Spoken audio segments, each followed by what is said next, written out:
por qué efectivamente en la información que yo tengo, el gobierno nunca pensó en hacer un acuerdo con Bulford y que cada uno saque sus propias conclusiones antes de que hubiera un fallo en la Cámara de Apelaciones o un fallo definitivo. Básicamente porque iban todos presos. Había un tuit de Carlitos Burgueño, que está acá en Cierre Mercado. En ese tuit, Carlitos Burgueño dice que con el tema YPF había que rescatar que tanto Caputo como Kirchner y como Milei no habían recibido y no le habían dado cabida a una negociación para cerrar el acuerdo con el fallo de primera instancia, ¿no? Ese es el tuit. Yo dije que eso era cierto, que eso era así, que yo tenía la misma información y salieron, obviamente, kirchneristas de las redes sociales a decir Montenegro, no tenés ninguna información, sos un trucho, operás para Toto Caputo, para Milei, ¿cuál es tu fuente? Un colega que creo yo que en muchas cosas lo leo y tiene información, pero creo que en este caso dio un dato interesante, pero que se sesga con ese dato, es decir, porque justamente el sesgo lo condiciona, mostró que el lobista principal que envió Bulford a la Argentina, que se llama Gerardo Matos, que fue el número 1 del HSBC para países emergentes, con sede en Nueva York, y que llegó a la Argentina entre 2024 y 2025, llegó con el mandato de Bulford, del fondo buitre, de hacer un acuerdo con el gobierno argentino, habiendo ya un fallo en primera instancia de la jueza Loretta Presca por 16.000 millones de dólares contra la Argentina más intereses, ¿no? Por la expropiación de YPF. Yo ratifiqué que ni Caputo, ni Milei, ni Kirchner le habían dado cabida, insisto, porque tenía dos fuentes, y tengo dos fuentes que yo creo que en ese aspecto son muy categóricas, y ahora voy a contar dónde vienen esas fuentes, que obviamente no pueden ser ni Caputo, ni Milei, ni Kirchner, porque si no sería ridículo, digamos. Uno tiene que buscar como periodista otras fuentes. Y este colega publicó que Gerardo Matos, porque yo había dicho que no los habían recibido estos funcionarios, publicó que Guillermo Francos, el jefe de gabinete de Milei, hasta que lo reemplazó Adorni, había recibido, porque estaba en el registro, un buen hallazgo en el registro de audiencias de Casa Rosada, que Gerardo Matos había ido a ver al jefe de gabinete, a Guillermo Francos. Obviamente, lo primero que hice fue comunicarme con... Yo desconocía esa reunión con Guillermo Franco, pero me comuniqué con Guillermo Franco esta mañana, y él me dice, mirá, yo recibí a Matos por un amigo que tenemos en común, por un conocido. Yo no lo conocía a Gerardo Matos, y me empezó a hablar en términos generales de distintos temas, y después me contó que él venía en representación de Bulford, cosa que yo no sabía cuando le di la audiencia, y que le convenía a la Argentina hacer un acuerdo antes de... A lo cual, dice Guillermo Franco, yo le dije, mirá, la verdad no tengo idea de cómo se sigue el tema, déjame que lo consulte con Toto, así lo llamo, con Toto Caputo, y te contesto. Y dice Franco que cuando lo llamó a Caputo le dijo, pero no lo atiendas más, pero ni me hables de ese tema, no hay ninguna posibilidad, no lo atiendas más. Y y que eso es lo que transmitió Guillermo Franco. ¿Por qué creo que es verosímil esto que plantea Guillermo Franco? Pero aparte me parece de todas maneras irrelevante, porque le voy a contar la información que tengo que es mucho más relevante. Pero ¿por qué me parece verosímil? Primero porque a Guillermo Franco lo iban a ver todos los que no le daban pelota en el Ministerio de Economía. Y en el caso de Gerardo Matos, era una persona muy conocida por Caputo, muy cercana a Caputo, porque como jefe de HSBC para mercados emergentes, había sido clave en la colocación de deuda. Yo lo conté esto acá en el stream, porque la información la damos. Había sido clave en la colocación de deuda del gobierno de Macri. O sea, tenían una relación muy cercana, muy cercana. Cuando Mato lo va a ver a Guillermo Franco, es que la persona con la cual, que ni siquiera lo conocía anteriormente, es que la persona con la cual tenía una relación muy cercana, que era Caputo, y yo conté no solamente Caputo, todo el equipo económico, Bausili, todos los que estuvieron en el área de finanzas del gobierno de Macri, que son los mismos que ahora están o en el Ministerio de Economía y el Banco Central, no solamente no lo recibieron, sino que le huían. Y ahora voy a contar por qué a Gerardo Jerry Matos. Entonces, ¿por qué digo que es verosímil que lo va a ver a Franco? Porque no le daban pelota, y Franco cuenta esto que les acabo de narrar, porque a Franco justamente lo iban a ver los que no le daban pelota en el Ministerio de Economía. Voy a dar distintos ejemplos, que me parece que no es... por ejemplo, Marcelo Fernández, el presidente de Segera, un hombre muy involucrado con la industria nacional, en el sector textil, lo iba a ver a Guillermo Franco por todo el tema antidumping, por todo el tema de la agenda industrial. Tenía alguna llegada, alguna respuesta de Pablo Lavigne, el secretario de Comercio, pero básicamente este gobierno no tiene, o por lo menos el ministro de Economía no le daba cabida a las empresas pymes. Entonces lo iban a ver a Guillermo Franco, porque Franco era gran conocido de todo el ambiente empresario y además de sectores del peronismo y demás. Pero bueno, voy ahora a lo relevante, ¿no? ¿Por qué efectivamente en la información que yo tengo el gobierno nunca pensó en hacer un acuerdo con Bulford y que cada uno saque sus propias conclusiones antes de que hubiera un fallo en la Cámara de Apelaciones o un fallo definitivo? Básicamente porque iban todos presos.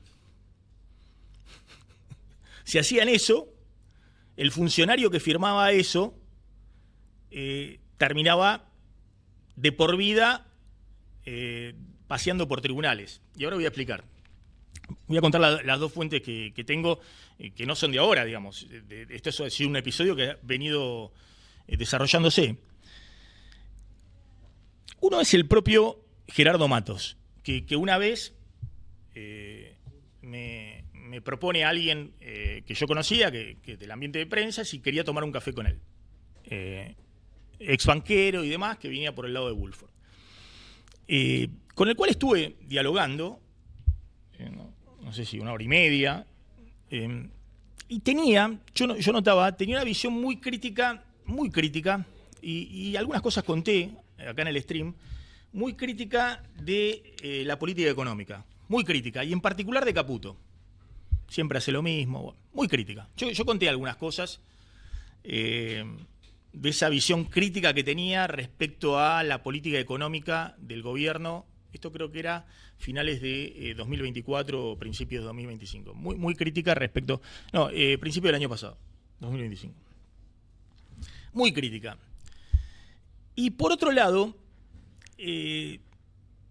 noté que también estaba enojado, disgustado, digamos, porque consideraba que el Ministerio de Economía, al no darle cabida, no atender a un negociador de Bulford, él creía que lo mejor que le podía pasar a la Argentina era llegar a un acuerdo antes de ser una condena multimillonaria de 16.000 millones de dólares.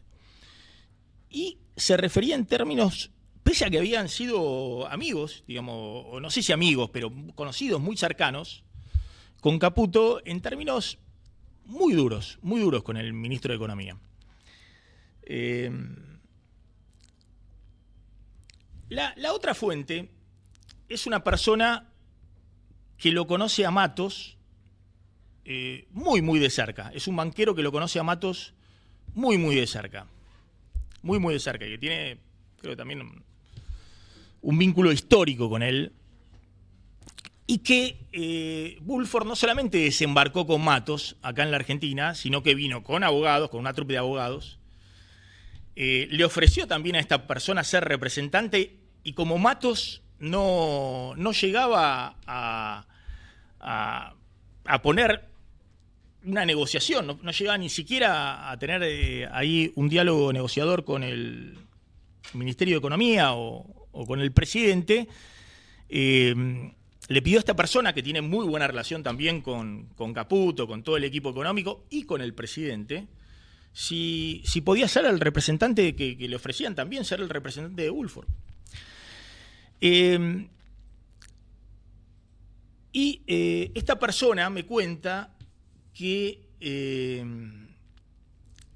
primero que hicieron una consulta con todos los abogados más cotizados de la Argentina, los que están en todo este tema de derecho administrativo o litigios empresarios más cotizados, y que todos los abogados le decían exactamente lo mismo. Y lo que le decían, tengo algunas anotaciones al respecto.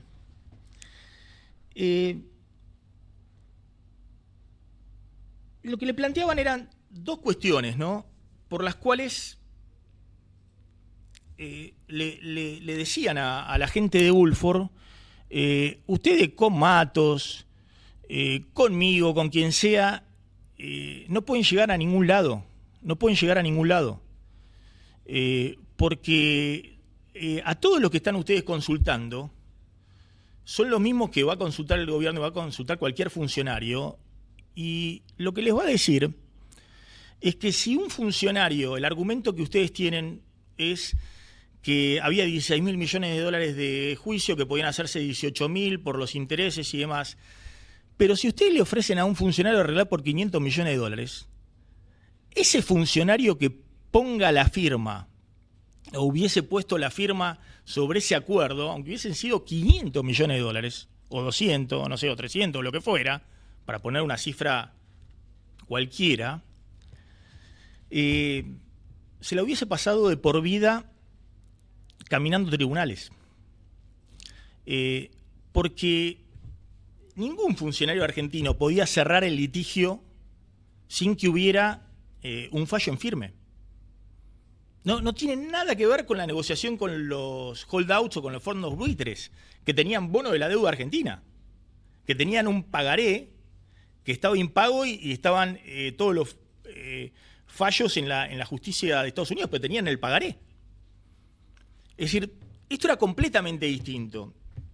Y por eso, me cuenta esta persona,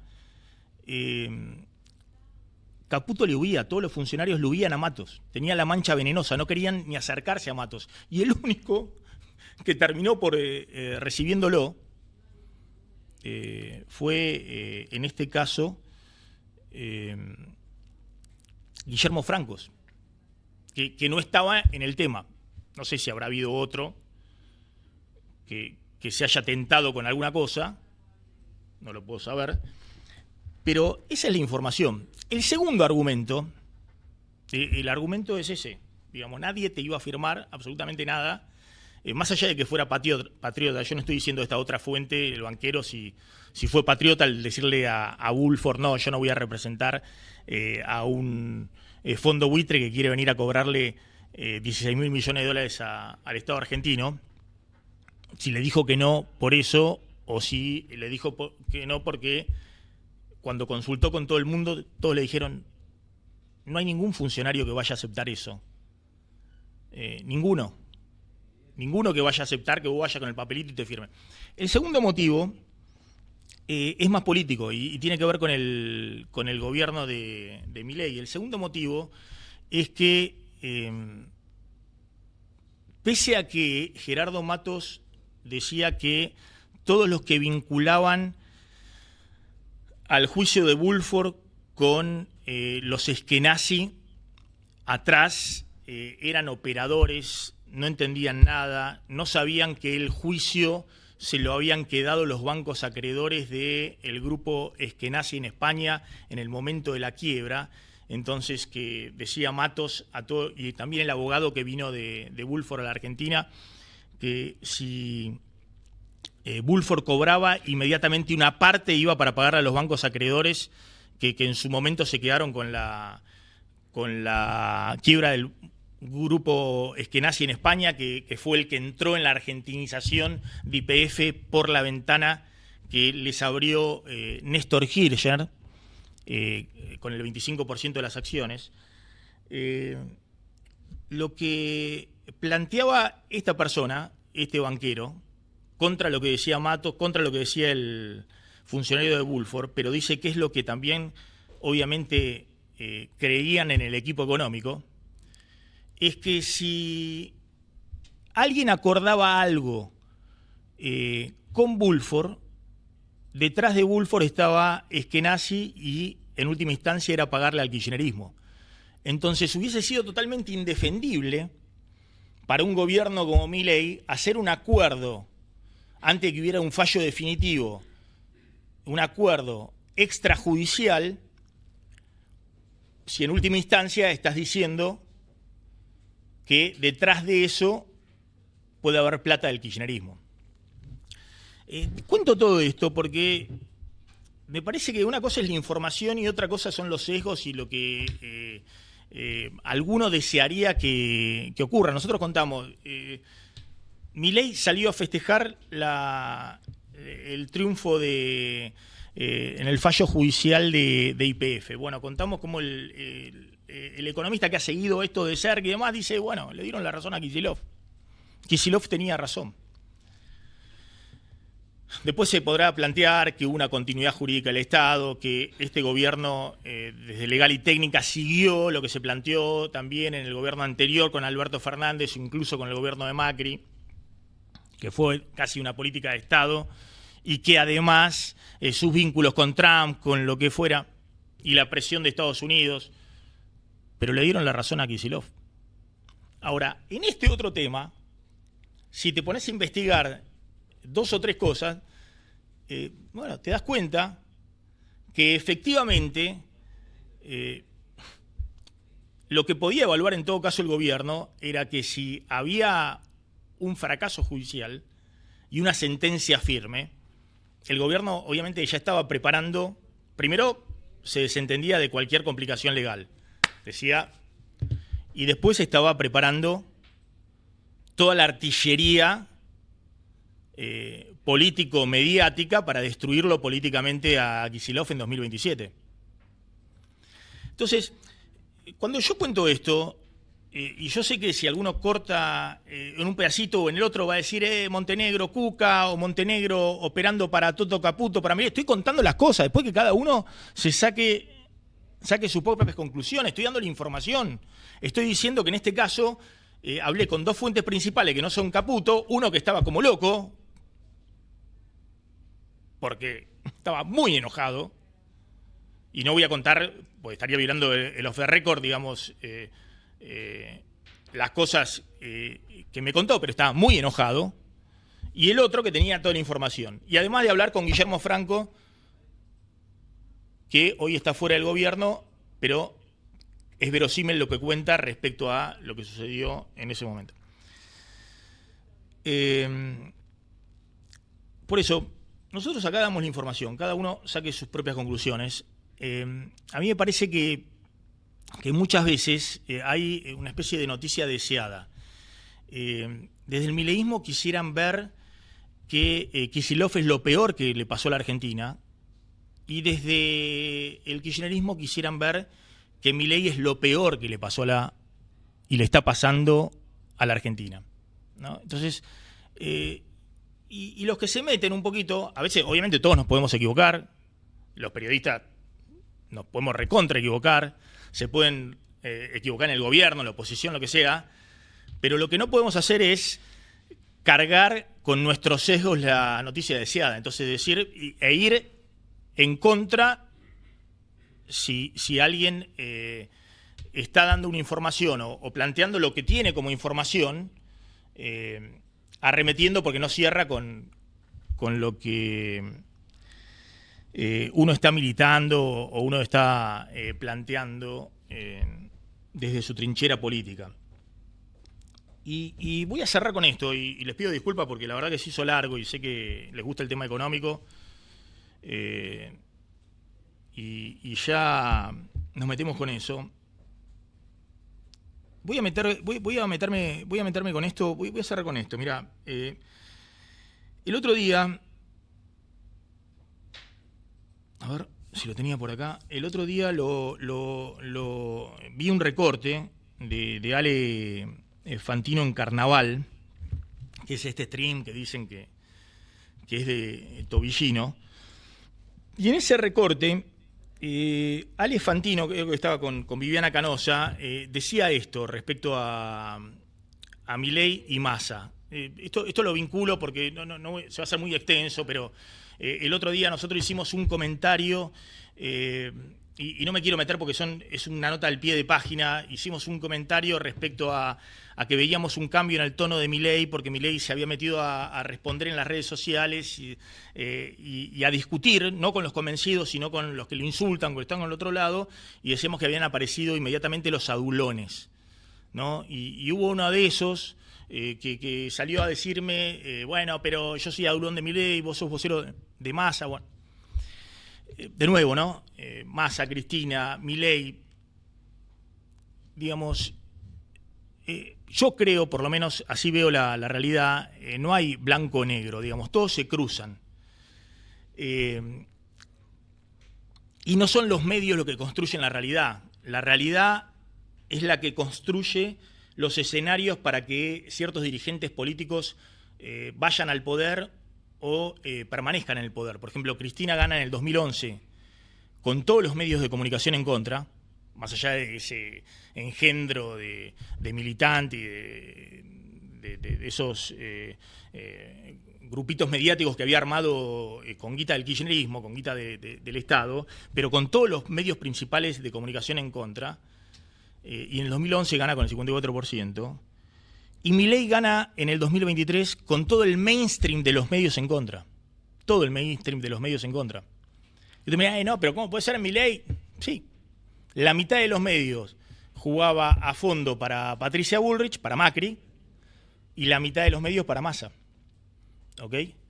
Y de hecho es parte de por qué Milei, con algunos en particular, porque con otros le agarra la chiripioca con cualquiera, pero que algunos que lo defenestraban militando a Macri y a Patricia Bullrich, diciendo cualquier cosa. Y los que en esa época, cuando iban antes de la elección, que fue en las PASO, antes de la elección general, donde estuvo el balotaje entre Massa y Milei, los que bancaban a Massa le daban micrófono y lo dejaban correr, porque lo principal era dejar afuera a Patricia Bullrich, a Macri. Y cuando después Milei gana en las PASO y va al balotaje con Massa, ahí los que militaban a Massa lo destrozaron, empezaron a decir las cosas que no dijeron antes, ¿no? Y de los que militaban a Patricia Bullrich, muchos